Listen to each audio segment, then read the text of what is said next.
Assalamualaikum warahmatullahi wabarakatuh. Perkenalkan, nama saya Muhammad Isra Madani dari kelas 4 PAIE. Di sini saya membuat membuat video tugas guna memenuhi mata kuliah metode pembelajaran di era digital. Di sini saya akan membahas tentang fungsi, jenis, dan karakteristik media pembelajaran. Di sini ada dua pembagian. Untuk yang pertama yaitu fungsi media pembelajaran. Nah, fungsinya apa sih media pembelajaran? Fungsi media pembelajaran itu sebagai sumber belajar.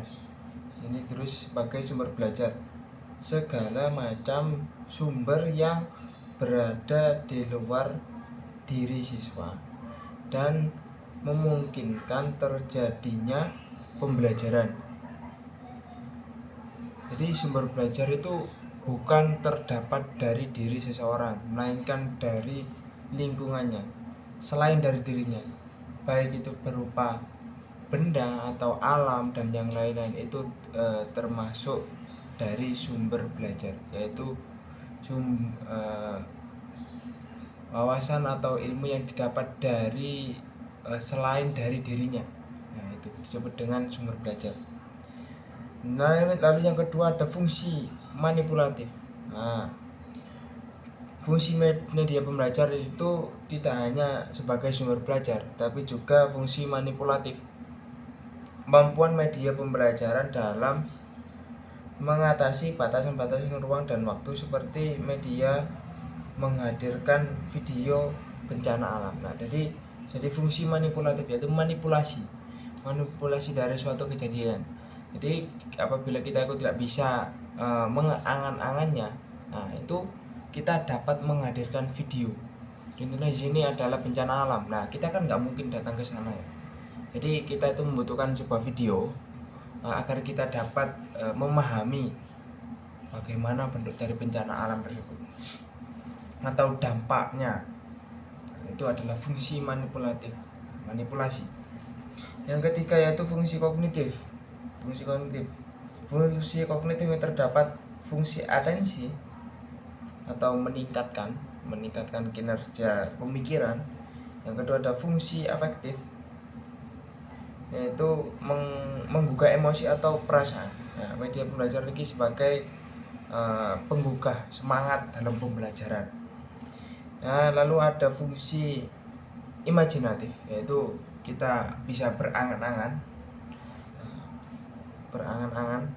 Media pembelajaran itu sebagai bentuk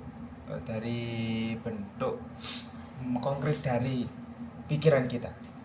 Seperti saya ini dari pikiran saya ingin membuat konsep seperti ini, ingin menggambar gunung atau dan lain-lain, yaitu diaplikasikan menjadi seperti ini. Ini adalah media pembelajaran.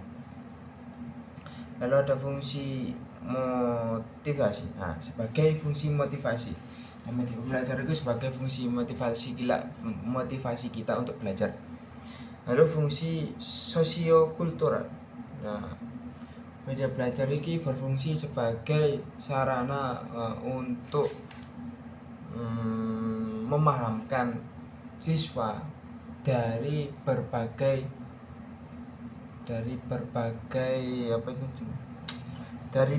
kultur. Macam-macam kultur atau kebiasaan atau suku-suku, perbedaan budaya itu dapat disatukan dalam satu media. Nah, media ini sebagai alat untuk mempermudah pemahaman dari berbagai kultur atau bangsa. Yang kedua ini ada jenis media. Nah, jenis-jenis media terdapat satu, media tanpa proyeksi dua dimensi. Nah, di sini contohnya ada foto, kartun, dan poster. Yang kedua, media tanpa proyeksi tiga dimensi. Terdapat globe, topeng, benda atau asli, yaitu tiga dimensi, berbentuk tiga dimensi. Yang ketiga, media audio. Nah, audio di sini terdapat radio dan juga terdapat MP3 dan juga radio.